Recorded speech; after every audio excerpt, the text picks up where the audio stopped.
Mengatasi Mazda Interplay tidak stasioner gimana Pak Yanto?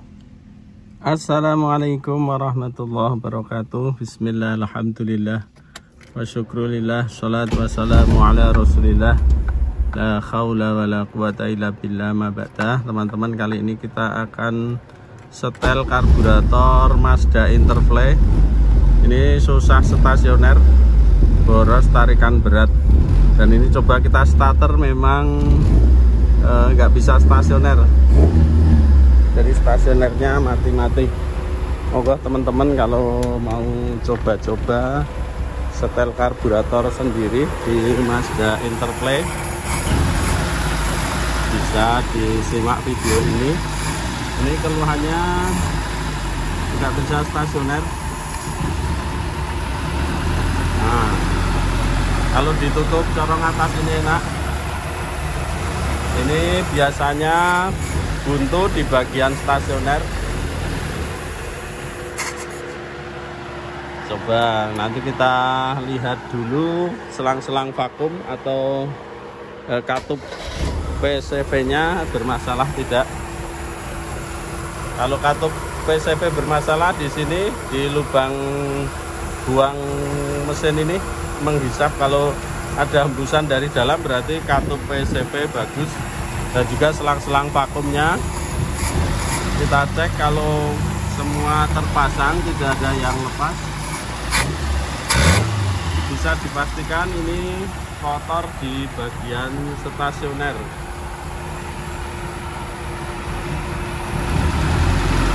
Nah, cirinya kalau kotor atau kurang bensin di bagian stasioner, kalau ditutup corong atasnya begini, nanti putaran mesin jadi tambah enak.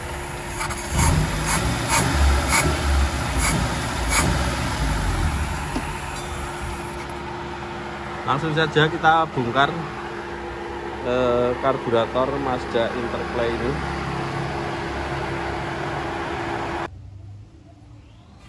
Dan ini sudah kita bongkar, tadi juga sudah kita bersihkan karburator Mazda Interplay ini. Selanjutnya, kalau tidak bisa stasioner, yang harus dicek adalah sepuyer stasioner. Letaknya ada di sini sepuyernya. Sepuyer stasioner letaknya di lurus dengan solenoid. Ini solenoidnya sudah diganti dengan baut, nggak apa-apa.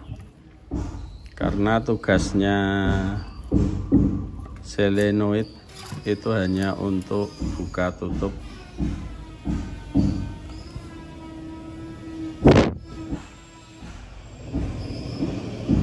Sepuyernya kecil banget, sudah dikecilkan, ini kecil banget. Coba buntu atau kecil kita semprot.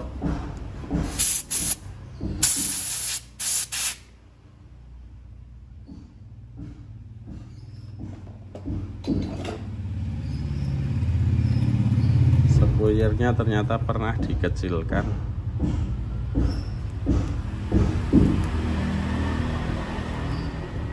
Ukurannya berapa ini? Seharusnya paling ukurannya 48an 50. Coba nanti kita besarkan saja sepuyer stasioner ini. Nanti kita kira-kira kita lubangi ukuran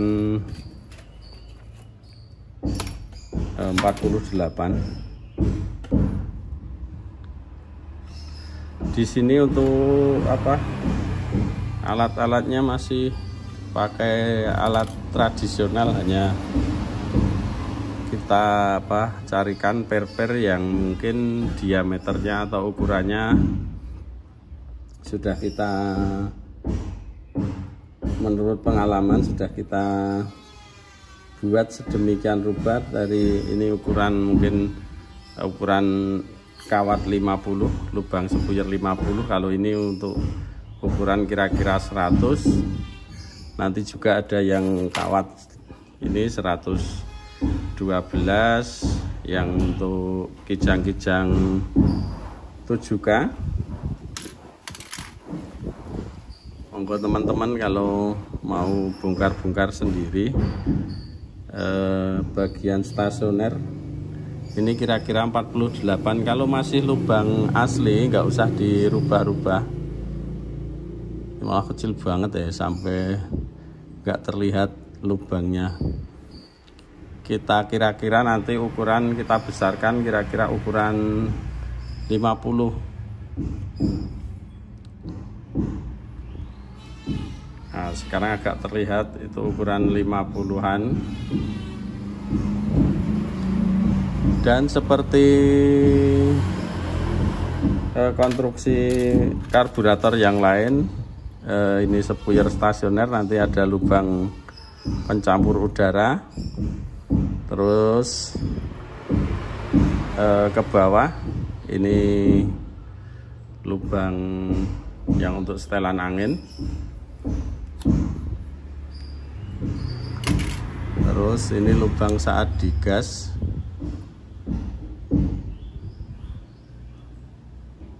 Dan kalau karburator nggak bisa stasioner juga teman-teman harus dilihat apakah ini bagian skep yang sekunder ini, karena biasanya skep sekunder ini jarang membuka, sehingga kalau saat pas membuka dia kadang nggak bisa nutup rapat kembali. Jadi harus diperhatikan, kita terawang, kita lihat di sekitar ini bisa nutup rapat kembali atau tidak.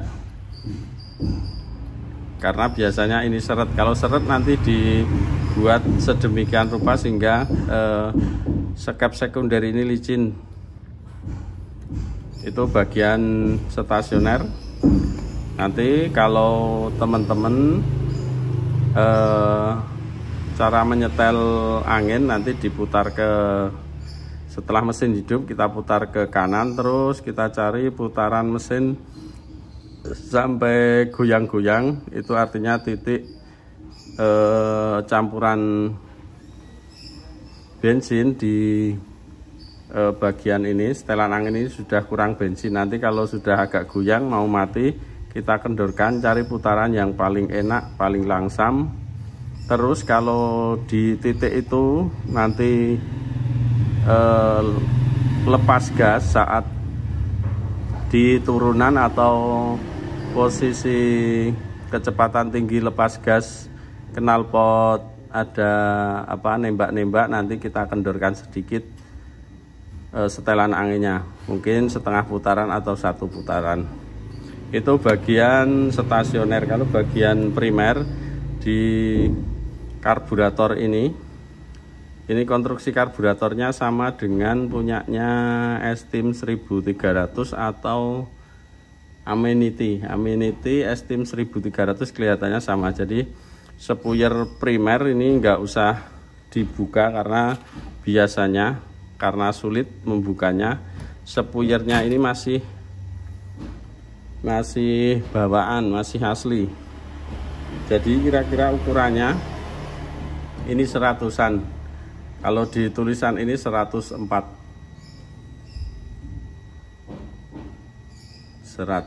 Nanti teman-teman kalau karburator jenis ini biasanya sepuyer primernya masih asli atau masih bawaan, jadi nggak usah dibuka atau di rubah-rubah. Nanti kita yakinkan saja di piston power jet kalau masih memungkinkan istilahnya dibuat bekerja, karena nanti di bagian primer selain sepuyer primer ini bagian piston power jet juga menyuplai bahan bakar yang seharusnya suplai power jet hanya digunakan saat beban mesin berat atau pas tanjakan, pas nyalip, pas akselerasi. Jadi kalau hanya gas tempel, gas urut, si piston power jet ini tidak bekerja atau tidak menyuplai bahan bakar. Jadi kita pastikan ini nanti dihisap bisa masuk. Kalau mungkin dengan kondisi yang sudah agak kocak sedikit ini, nanti kita kurangi tekanan pernya yang ada di dalam, karena kalau nggak dikurangi tekanan pernya mungkin dihisap nggak kuat. Ini saya hisap pakai mulut, nggak kuat nggak kuat menghisap. Coba nanti kita kurangi tekanan pernya.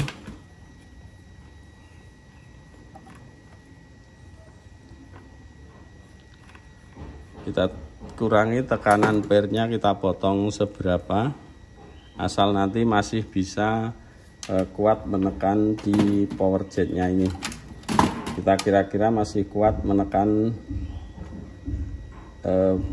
per di power jet yang ini, yang dapat power jet yang di bawah. Jadi nanti kita kurangi, karena kalau tidak kita kurangi dengan kondisi piston power jet yang sudah agak longgar, nanti saat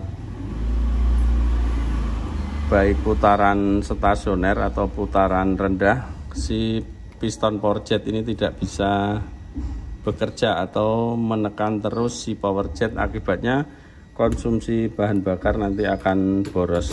Ini sudah kita potong kira-kira setengah senti atau berapa tadi. Juga nanti lubang ini, lubang yang untuk hisapnya kita besarkan sedikit agar lebih lebih kuat menghisapnya, juga untuk meyakinkan bahwa si piston power jet ini bekerja.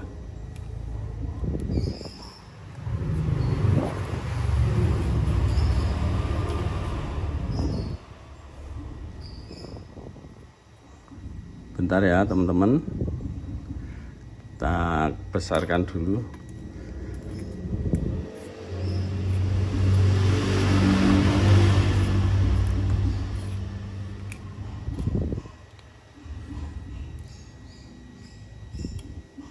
Nanti diusahakan saat kita coba atau kita tes, si piston power jet ini bisa terhisap walaupun hanya dengan mulut.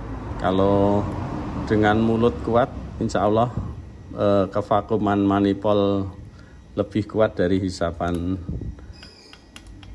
mulut. Yang penting nanti isi ini piston power jet bisa menekan power jetnya yang ada di bawah.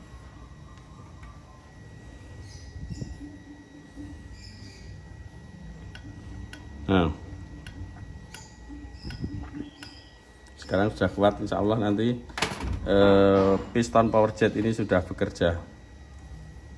Selanjutnya yang harus diperhatikan, ini nanti juga harus dibersihkan lubang udara, karena ini dapat ini lubang pencampur udara di bagian stasioner. Teman-teman harus bersihkan, kasih bensin atau disemprot pakai karbu blender yang bagian ini.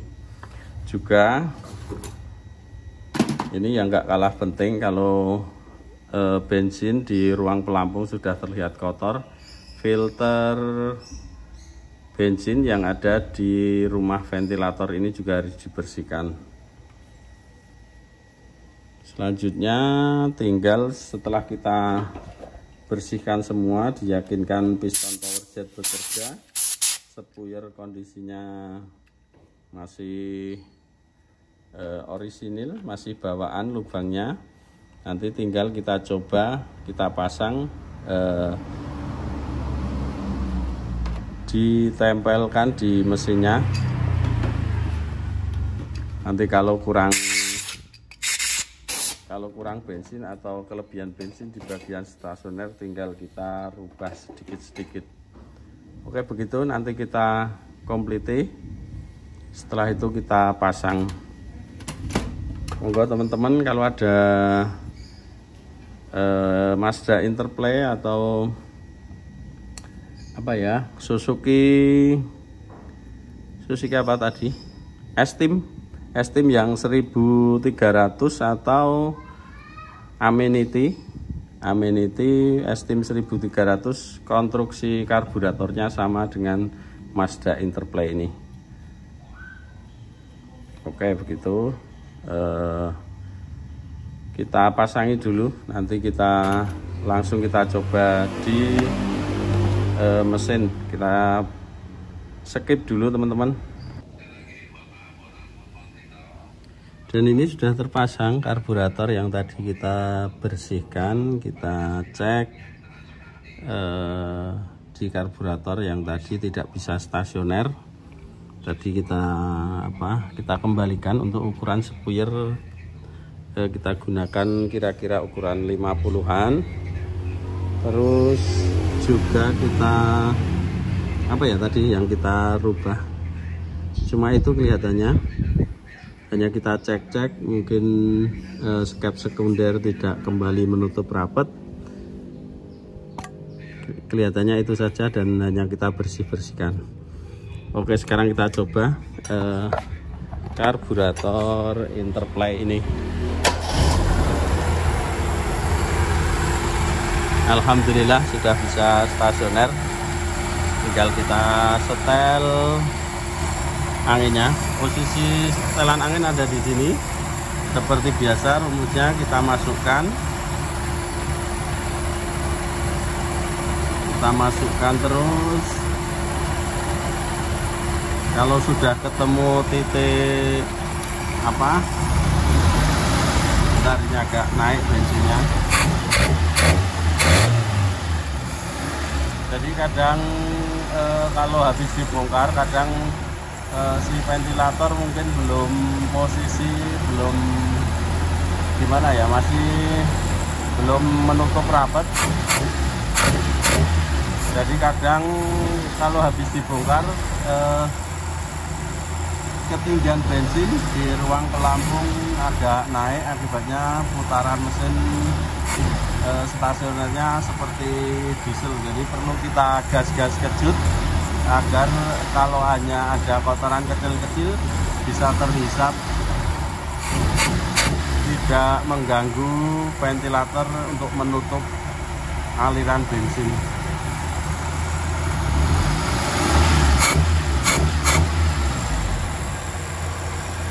Dan juga untuk mengetahui kalau sudah stasioner sudah enak, untuk mengetahui apakah bagian primer kalau digas urut enak, untuk mengetahui apakah kelebihan bensin dengan cara kita tekan ini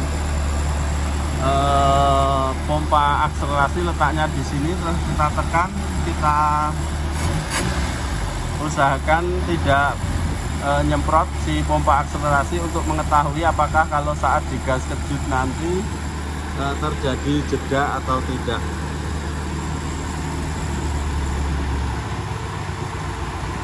Bentar, ini nunggu stabil bensin yang ada di ruang pelampung.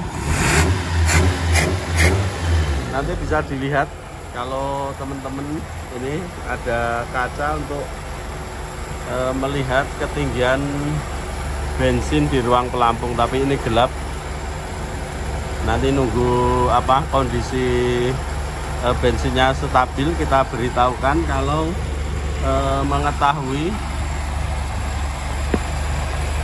cara mengetahui apakah di bagian primer kelebihan bensin atau tidak, dengan cara kita tekan